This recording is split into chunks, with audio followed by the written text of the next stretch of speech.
में कच्ची हुआ करती थी, तो कच्ची परिक्रमा में बालू बहुत होती थी, धूल। तो हाथी सूंड में भर भर के धूल अपने ऊपर डाल रहा था। किसी ने कहा, भाई ये हाथी को क्या हो गया है, ये धूल उठा उठा के डाल रहा है। तो किसी महात्मा ने कहा, तुम हाथी को समझे ही नहीं, ये हाथी बहुत बड़ा भगत है। ये राम के चरणों की रज उठा उठा के, कामतानाथ की रज उठा उठा के अपने मस्तक पर डाल रहा है कि उस रज का एक भी टुकड़ा, एक भी कण वो रज हो जो कभी राम के चरणों से स्पर्श हुई हो, वो यदि मेरे माथे पे आ जाए तो मेरा जीवन संवर जाए, वो कभी मेरे पास आ जाए।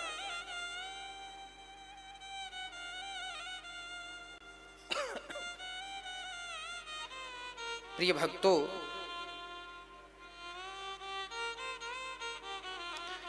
राम जी चित्रकूट छोड़कर पंचवटी की तरफ गए तो पहली भेंट हुई माता अनसुईया और अत्रि जी से।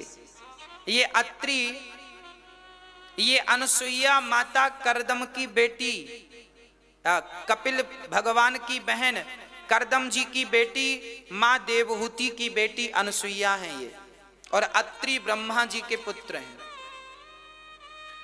9 बच्चों में ये थे। अत्रि ब्रह्मा के पुत्र हैं और अनसुईया करदम की बेटी हैं।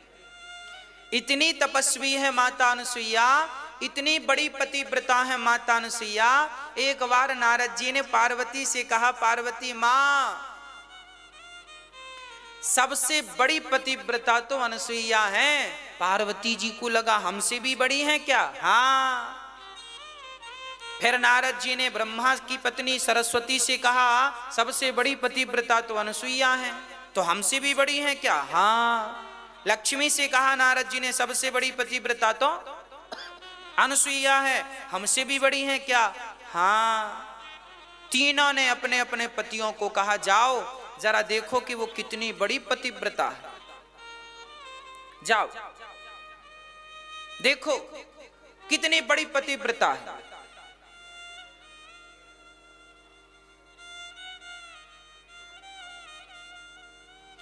ब्रह्मा, विष्णु और महेश तीनों माता अनसुईया की परिक्रमा के लिए चल, दर्शन के लिए पातिव्रत धर्म कैसा है देखना चाहते हैं।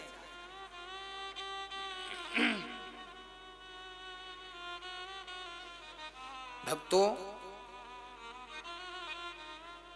परिणाम तीनों पहुंचे अनसुईया के पास। सुबह सुबह मां भिक्षाम देही, अनसुईया जी आई, बताओ क्या चाहिए। ब्राह्मण बन के आए तीनों, ब्रह्मा विष्णु महेश। क्या चाहिए? बोले हमें भीख चाहिए, भिक्षा, हमें भोजन कराओ।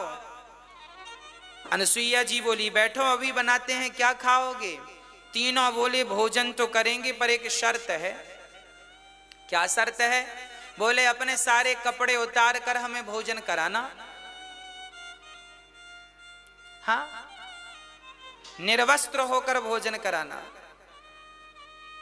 अनसुईया जी ने विचार किया, राम राम, यदि मैं निर्वस्त्र होकर इनके सामने गई तो मेरा पातिव्रत धर्म बिगड़ जाएगा। एक पतिव्रता नारी कभी भी ऐसी हरकत नहीं करती। अब तो मां समझ गई कि ये तीनों कोई साधारण ऐरे गहरे नहीं हैं। अपने दिव्य तपोबल से देखा तो ये ब्रह्मा विष्णु महेश निकले। माता अनुसुईया अत्रि का कमंडल लेके आई, हाथ में जल भरा और कह दिया, हे प्रभु, यदि मैंने अपने पति के सिवा स्वप्न में भी पराये पुरुष का स्पर्श और दर्शन न किया हो तो ये तीनों पुरुष बच्चे बन जाएं। तीनों बच्चे बन गए। मां ने तीनों को गोद में लेके अपना दूध पिलाया। अब तीनों को लेकर दूध पिलाया, पालकी बनवाई और तीनों झूला झूल रहे हैं, है ना? तीनों झूला झूल रहे हैं। तीनों झूला झूल रहे हैं। हरे माता अनुसुईया ने डाल दियो पालना, झूले रहे तीनों देव बन कर के लालना।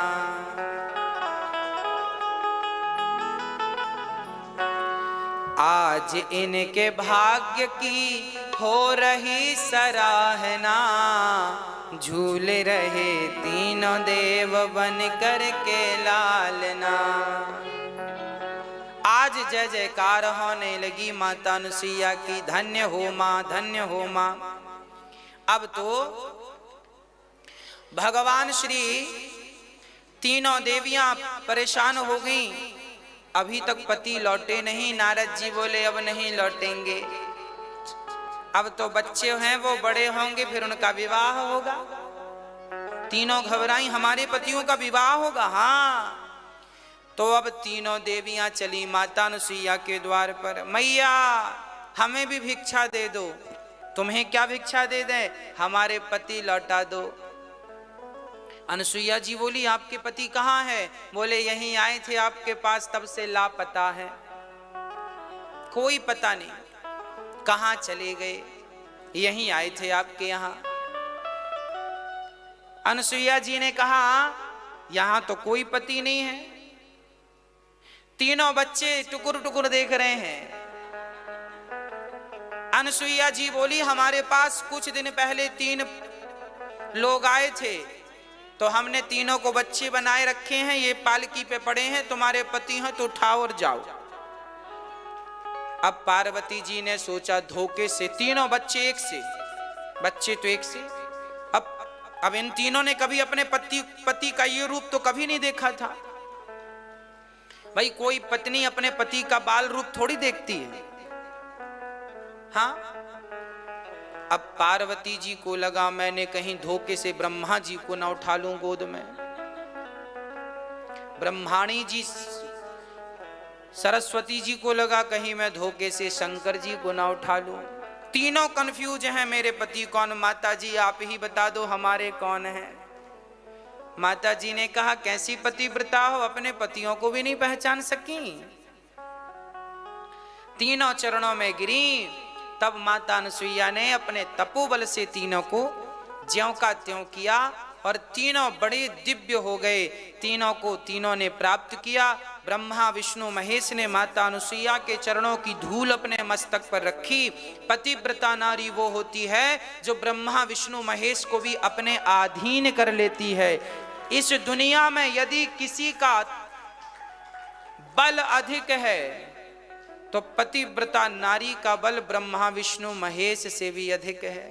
तीनों को वश में कर लेती है। अनुसुईया इसका उदाहरण है। आज माता सीता और राम जी पहुंचे। जैसे ही पहुंचे तो अत्रि जी ने स्वागत किया, हाथ जोड़कर वंदना की। बड़े प्रेम से अत्रि ऋषि वंदना कर रहे हैं। अद्भुत वंदना की। आरण्य कांड में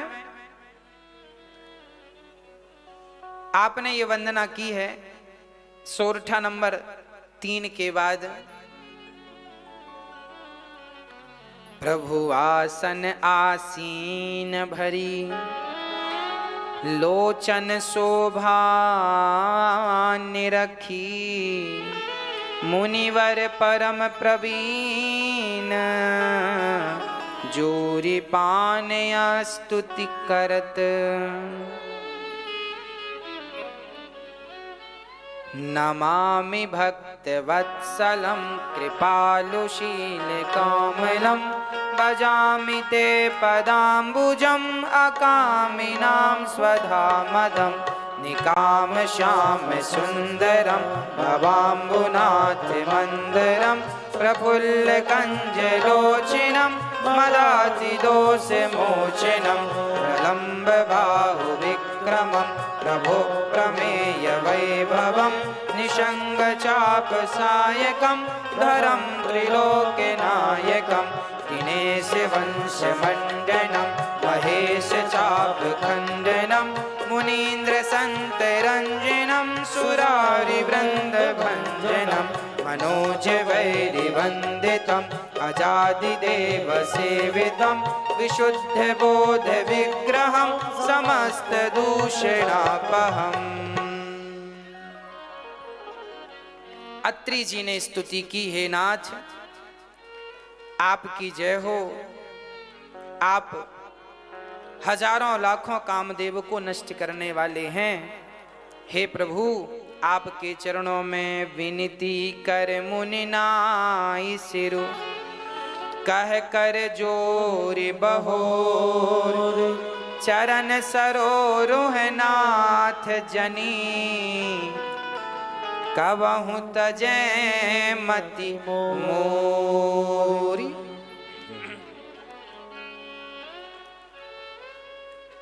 भक्तों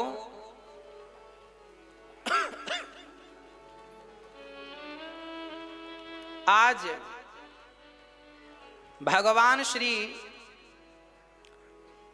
राम को अत्रि जी बिठाए हैं और माता सीता अनुसुईया के पास बैठी हैं। तब माता सीता को अनुसुईया जी ने उपदेश दिया। कौन से धर्म का उपदेश दिया? पातिव्रत धर्म का उपदेश किया। पतिव्रता नारी कैसी हो? धीरज धर्म मित्र अरु नारी आपत काल परखिए चारि वृद्ध रोग बस जड़ धनहीना अंधे बहिर क्रोधी अति दीना ऐसा हूँ पति कर किए अपमाना नारी पाव जमपुर दुख नाना एक ही धर्म एक व्रत नेमा काय वचन मम पति पद प्रेमा जगपति व्रताचार्य विधि आहे वेद पुराण संत सब कहाई उत्तम के अस बस मन माही सपने हो आन पुरुष जग नाही मध्यम परपति देख ये कैसे भ्राता पिता पुत्र निज जैसे धर्म विचार समुझ कुल रही सोने कृष्ट त्रिय श्रुति यस कहाही। नारियों के बारे में नारी ही कह रही है। आज माता अनुसुईया ने सीता से कहा पतिव्रता नारी कौन जरा ध्यान से सुनो। धीरज धर्म मित्र और नारी आपत काल परखिए चारी वृद्ध रोग बस जड़ धनहीना अंध बहिर क्रोधी अति दीना। धीरज धर्म मित्र और नारी आपतकाल परखिए चारी। अरे भाई नारियों का एक धर्म है माँ, जरा ध्यान से सुनिएगा। विपत्ति के समय पर नारी की पहचान होती है। नारियां इनका कब मन बिगड़ जाए, क्या कहने लग जाएं, क्या सोचने लग जाएं। क्या किसी ने सपने में सोचा था कि कैकेयी कभी ऐसा भी कर सकती है? क्या दशरथ जी ने कभी सोचा था कि कैकेयी ऐसा भी निर्णय ले सकती है? नहीं सोचा था। शास्त्र कहते हैं कि वह स्त्री विश्वास के योग्य है जो पूर्ण रूप से पति के चरणों में समर्पित हो, पतिव्रता हो। इसका अर्थ ये बिल्कुल नहीं है कि कैकेयी के पतिव्रता होने में कोई संदेह है, कोई संदेह नहीं, वो भरत की मां है। पर आज की स्त्रियों पर यह बात लागू होगी कि उन्हीं स्त्रियों का विश्वास करना चाहिए जो अपने पति के चरणों में प्रेम करती हैं, जो पतिव्रता हैं। आज उल्टा स्त्री पर विश्वास नहीं करना चाहिए। जो स्त्री अपने पति को छोड़कर दूसरे पुरुष से संबंध रखती है, ऐसी स्त्री से तो 20 हाथ दूर रहना चाहिए, है ना। कहते हैं नारी में 3 गुण, स्त्री में कितने गुण? 3 गुण, और अवगुण भरे 1000। स्त्रियों में 3 गुण बहुत अच्छे हैं, हर स्त्री में गुण हैं। देखिए गुण और दोष तो सब में है। हम अच्छे हैं तो हम बुरे भी हैं, आप अच्छे हैं तो आप बुरे भी हैं। हम दोषों को ना देखें, गुणों को देखें। पर यहाँ लिखा है स्त्री की पहचान विपत्ति के समय में होती है। जब पति पर विपत्ति आए और उस विपत्ति के समय भी पत्नी पति का पूरा साथ दे, उस नारी को पतिव्रता जानो। मित्र की पहचान भी विपत्ति में होती है, धैर्य की पहचान भी विपत्ति। कितने धैर्यवान हो, विपत्ति आए तो टूटने में देर नहीं लगती। धर्म भी कितना आपके भीतर है, विपत्ति के समय में पता चलता है। 4 अच्छी कड़ाके की भूख लगी हो ना, तो रोटी मिले तो आदमी पहले खाता है, फिर भगवान को बाद में याद आता, अच्छे भगवान भी थे, हमने खिलाना रह गया। ऐसे तो फिर पहले भगवान को खिलाते हैं, भगवान खाओ। पर जब कड़ाके की भूख लगी हो तब पता चलता है कि पहले हम भगवान को खिलाते हैं कि स्वयं खा लेते हैं। तो धीरज, धर्म, मित्र और नारी, आपतकाल, इन चारों की परीक्षा कब होती है? विपत्ति के समय पे। नारी वही उत्तम है जो पति की सेवा करे, पति की सेवा भगवान की तरह करे, और पति को पति ना जाने, वो पति को भगवान तुल्य माने। ये भगवान है, वह नारी वंदनीय है, वह नारी पूजनीय है। पति कैसा भी हो, अंधा हो, लंगड़ा हो, बहरा हो, काना हो, कैसा भी हो, पति भगवान होता है। इसलिए कहते हैं शादी के पहले पूरा विचार कर लेना चाहिए, समझ लेना चाहिए। शादी के बाद फिर वो पति भगवान ही है, आप उसका त्याग नहीं कर सकते। देखो रामचरितमानस में क्या लिखा है, उत्तम के अस बस मन माही, सपने हुआन पुरुष जग नाही। उत्तम पतिव्रता नारी कौन? जो सपने में भी पर पुरुष का चिंतन ना करे, जिसे सपना भी किसी पर पुरुष का ना आए, उसे क्या कहेंगे? उत्तम कोटि की नारी। और मध्यम कोटि की कौन है? जो पर पुरुष को देखती हो, पर पिता के रूप में, भाई के रूप में, पुत्र के रूप में, जो पर पुरुष को देखती तो है, पर भाई, पिता और पुत्र के रूप में, उसे दूसरे नंबर पर, वो भी पतिव्रता है। पर नंबर 2 ये अनुसुईया जी नंबर दे रही है, दूसरा नंबर है उनका। तीसरा नंबर मध्यम परपति। दूसरा नंबर मध्यम परपति, देखहि कैसे भ्राता पिता पुत्र निज जैसे। बिनु अवसर भय तेरह जोई, जानहु अधम नारी जग सोई। कुछ नारियां ऐसी होती हैं जिनका मन तो बहुत करता है, चलो घूम आवे, मिल आवे, देख आवे, पर क्या करें, घर में ऐसी कड़ाई है कि निकलना भी नहीं है। मन तो है पर निकल नहीं पाए, तो जबरदस्ती अब दूसरा कोई किसी से बात करने को मिला ही नहीं मौका, तो फिर एक में बने रहे जीवन भर, तो वो भी पतिव्रता है। पर वो तीसरे नंबर की है जो जबरदस्ती बनी रही। ये 3 प्रकार की नारियां अनुसुईया जी गिना रही हैं, है ना। उत्तम कोटि की नारी वह है जो अपने पति के सिवा पर पुरुष को स्वप्न में भी ना देखे। इसलिए हम कहा करते हैं अपने पतियों की सेवा किया करो और अपनी बेटियों को संस्कार दिया करो, ताकि आपकी बेटी भी एक अच्छी पतिव्रता अनुसुईया जैसी बने, सीता जैसी बने। हाँ, पति को भी चाहिए कि वो अपने पत्नी का सम्मान करे, नारी का आदर करे। नारी यदि पति को भगवान मानती है तो पति को भी चाहिए कि वो अपनी नारी का पूर्ण रूप से सम्मान करे। आदर करे। आजकल बहुत सारे पुरुष नारियों का सम्मान नहीं करते, है ना? तो चाहिए, आज समाज में दोनों ही परेशान हैं। किसी की पत्नी पति से परेशान है तो किसी का पति पत्नी से परेशान है। इसलिए हम दोनों के लिए कहते हैं, है ना? अपने अपने हिसाब से समझ लो, आपको कहाँ ठीक करना है, कहाँ गलती हो रही है, ठीक कर लो भाई। भगवान को मंदिर जाके पूजना उससे बढ़िया है कि पति को भगवान मानकर पूज लो, है ना? क्या सही है? पति को भगवान मानकर पूज लो और पत्नी का सम्मान कर लो, आदर कर लो।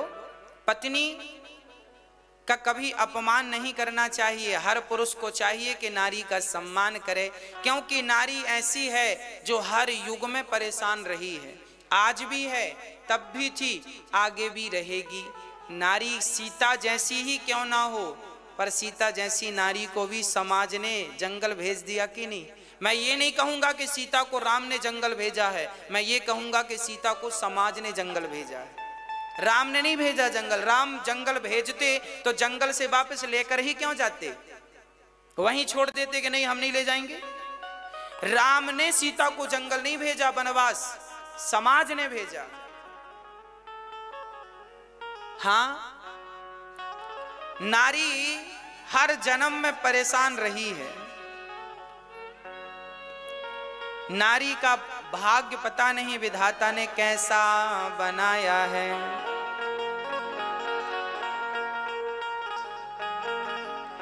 पुरुष मारता है, कहता है तुम पांव की जूती हो। अरे पुरुषों को पता ही नहीं वो पांव की जूती नहीं है, तुम्हारे सिर की पगड़ी है जो आपके वंश को आगे बढ़ाने वाली है। वो नारी पांव की जूती कैसे हो सकती? इसलिए नारी का सम्मान करना चाहिए हर पुरुष को। हमारा कहने का अर्थ यह है, पति पत्नी दोनों बड़े प्रेम से रहें। बस बात बात पे झगड़ा ना किया करो। पति गलती करे तो तुम चुप रहो, पत्नी गलती करे थोड़ा चुप, थोड़ा धैर्य रखो, थोड़ा गंभीर बनो। बात बात पे झगड़े ना किया करो। ना दहेज ने सताया है, कलयुग में नारी को दहेज ने सताया है। और ये दहेज मांगने वालों का हाल सुनो।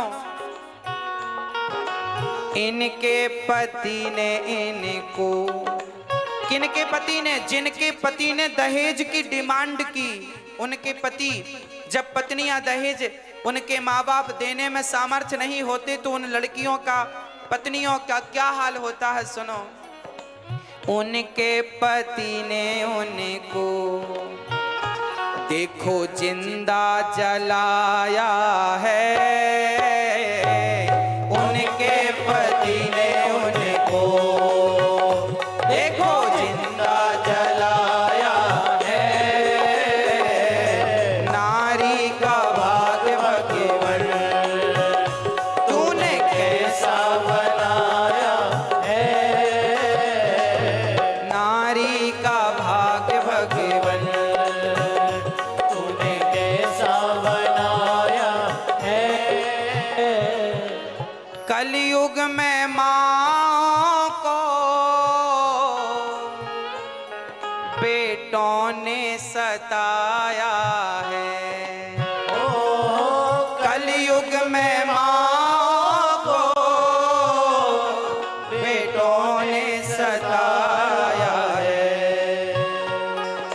खुद के ही बच्चों ने, खुद के ही बच्चों ने उन्हें घर से भगाया है। खुद के ही बच्चों ने उन्हें घर से भगाया है। नारी का भाग्य भगवान तूने कैसा बनाया है।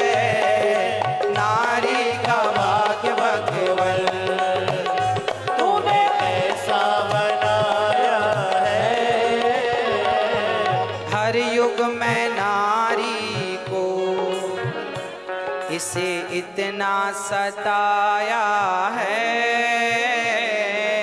हर युग में दुनिया ने, इसे खूब सताया है। नारी का भाग्य भगवन तूने कैसा बनाया है।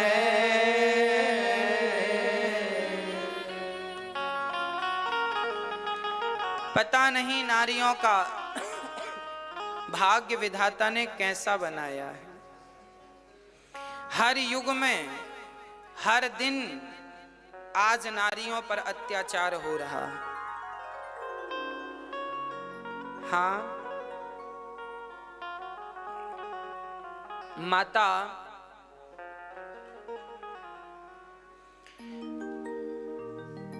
अनुसुईया ने पातिव्रत धर्म का उपदेश दिया। इसलिए मैं आपसे बार बार हाथ जोड़कर एक ही बात कहता हूं, मेरी माँ, बच्चों को बचपन में ही बड़ों का सम्मान करना सिखा दोगी तो जब कल को आप बड़े होंगे तो वो आपका भी सम्मान करेगा। जब बड़ों का आदर करना, ये बात सिखाना जब आप भूलते हैं तो फिर बड़ा कष्ट होता है ना। आपको ये कष्ट ना उठाना पड़े उसके लिए बच्चों को संस्कार की बेड़ियों में जकड़ दो, है ना। माँ बाप का सम्मान अभी से बूढ़ों का सम्मान करना सिखाओ। ये बुजुर्ग हैं, चलो पांव छुओ, ये बड़े हैं, चलो पांव छुओ। बच्चे छोटे रहें तब ही दादी के पांव दबाया करो, छोटे से। अरे 2 मिनट ही सही सेवा कराओ, आदत बनेगी। आदत है ना, ये अच्छी आदत तो होनी चाहिए। बचपन से ही बच्चों को संस्कार देना, कथाओं में बिठाना, उनके हाथ से दान पुण्य करवाना, उनके हाथ से प्यासों को पानी, भूखों को भोजन दिलवाना, अच्छे संस्कार बनेंगे। अच्छी शिक्षा देना, गीता पढ़ाया करो, रामचरितमानस पढ़ाया करो, राम जी की कथा सुनाया करो। देखो राम जी ने माँ बाप की कैसी बात मानी, राम जी कैसे विचार वाले व्यक्ति थे, राम जी की सोच क्या थी। राम जी चाहते तो जब रावण सीता को लेकर गया था, राम जी चाहते तो अयोध्या से सेना बुला लेते। राम जी के ससुर जी पावरफुल थे, जनक जी की सेना बुला लेते रावण से युद्ध करने के लिए। भाई सेना तो आ ही सकती थी कि नहीं, पर राम ने सेना कहीं की नहीं बुलवाई, जंगल के बंदर भालुओं की सेना टुकड़ी तैयार कर ली। हाँ या ना। कहने का अर्थ यह हुआ कि राम जी उच्च कोटि के मार्गदर्शक भी थे, सेना नायक भी थे। किस प्रकार राम जी सब जानते थे, राजनीति, कूटनीति, युद्ध नीति, अर्थनीति। राम जी सफल राजा रहे हैं। राम जी जो करते थे बड़े विवेक और बुद्धि से करते थे। हाँ जी, राम जी की कथा केवल कहने और सुनने को नहीं है, राम का चरित्र धारण करोगे तो बहुत सफल व्यक्ति बनोगे। आप धनवान भी बनोगे, राम जी का सहारा लोगे तो। धनोपार्जन कैसे किया? राम जी ऐसे राजा हैं, पता है राम जी टैक्स कैसे लेते हैं? टैक्स कैसे लेते हैं पता है? हमारे भारत की सरकारों से टैक्स लेना भी नहीं आता, क्योंकि ये लोग रामचरितमानस पढ़ें तो इन्हें कुछ समझ आए। टैक्स लेना नहीं आ रहा है सरकारों को। अब 18% टैक्स देना पड़ता है, किसी चीज में 12% देना पड़ता है, किसी चीज में 5% जीएसटी देना पड़ता है, और कई बार तो अधिक भी देना पड़ता है। सच कहूं तो सरकार से टैक्स लेना आता है। अच्छा, राम जी कैसे टैक्स लेते थे वो मैं आपको बता रहा हूं। राम जी वैसे ही टैक्स लेते थे जैसे बादल पानी का टैक्स लेते हैं। बादल पानी का टैक्स किन से लेते हैं? नदियों से, समुद्र से। कहीं भी पानी भरा हो, जैसे सूर्य भगवान की गर्मी, प्रकाश, जब सूर्य भगवान तपते हैं तो सारा पानी भाप बन बन के बादल बनता है कि नहीं? आज तालाब से कितना पानी भाप बना होगा, कोई बता सकता है? हाँ, थोड़ा थोड़ा रोज ले लेते हैं और ले करके बादल रखते नहीं हैं। जो टैक्स समुद्र से पानी का लेते हैं बादल, वह टैक्स बरसात पर उनको वापस दे देते हैं, है ना? टैक्स ऐसे लिया जाता है जैसे सूर्य भगवान की गर्मी भाप बनाकर पानी को बादल बना देती है। ये टैक्स है। रोज समुद्र से, नदियों से, तालाब से, जलाशयों से टैक्स पानी का रोज बादल लेते हैं कि नहीं? हाँ या ना? सूर्य भगवान लेते हैं कि नहीं? रोज भाप बनती है कि नहीं? हाँ जी। इसी तरह राजा को चाहिए कि प्रजा से टैक्स ले। अब जो टैक्स देता है सरकार उनसे और ज्यादा लेती है, और जो नहीं देता वो बढ़िया बिल्कुल नहीं देते, है ना? इसलिए हमारे भारत में टैक्स की चोरी करने के नाना प्रकार के तरीके अपनाए जाते हैं। प्रजा सोचती है टैक्स कैसे बचा लें, तो नाना प्रकार के तरीके अपनाती है। अरे सरकार कम टैक्स लेगी तो ज्यादा लोग टैक्स भरेंगे। अब फॉर एग्जाम्पल मैं बिजनेस की बात करूं तो देखिए, अंबानी जी ने बढ़िया काम किया। जियो की सिम लॉन्च करी तो फ्री में दे दी। फ्री में बांटी कि नहीं? जियो की सिम सबके पास जियो का फ्री में दे दिया। फ्री में कौन नहीं लेना चाहेगा? फ्री में दे दिया। जब सबके पास पहुंच गए तो धीरे से ज्यों का त्यों रिचार्ज दे दिया। 400 का करो, 500 का करो, 1000 का करो। पहले फ्री में दिया, बाद में। कहने का अर्थ यह है, सरकार क्या होगा कि देखिए, एक आदमी 1 लाख दे, उससे ज्यादा 10 लाख आदमी 1-1 रुपए दे। एक आदमी 1 लाख दे वो अच्छा है, या 10 लाख आदमी 1-1 रुपए दे वो अच्छा है? एक आदमी 1 लाख देगा तो 1 ही लाख पहुंचेगा, और 10 लाख लोग 1-1 रुपए देंगे तो 10 लाख भी पहुंच जाएंगे, और देने वाले के अंदर भार भी नहीं आएगा, बोझा भी नहीं बनेगा। आज हमारे भारत में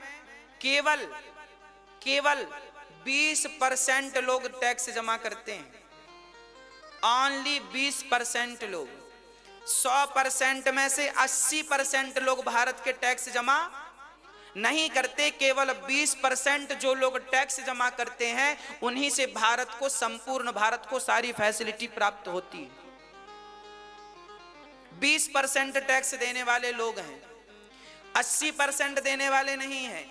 80% क्यों नहीं देते? क्योंकि सरकार से लेना नहीं आता। कैसे लेना चाहिए सरकार को? सरकार को टैक्स बिल्कुल कम कर देना चाहिए। टैक्स कम करेगी तो चीजें भी सस्ती हो जाएंगी, महंगाई का झंझट खत्म हो जाएगा। दूसरा फायदा ये होगा, जो 80% लोग छूट गए थे वो भी टैक्स भरने लगेंगे ईमानदारी से, और जब वो टैक्स भरेंगे तो जितना टैक्स अभी सरकार को मिलता है, इससे ज्यादा टैक्स तब मिलेगा जब सारे लोग टैक्स भरना सीख जाएंगे, है ना? तो टैक्स लेना नहीं आता सरकार को।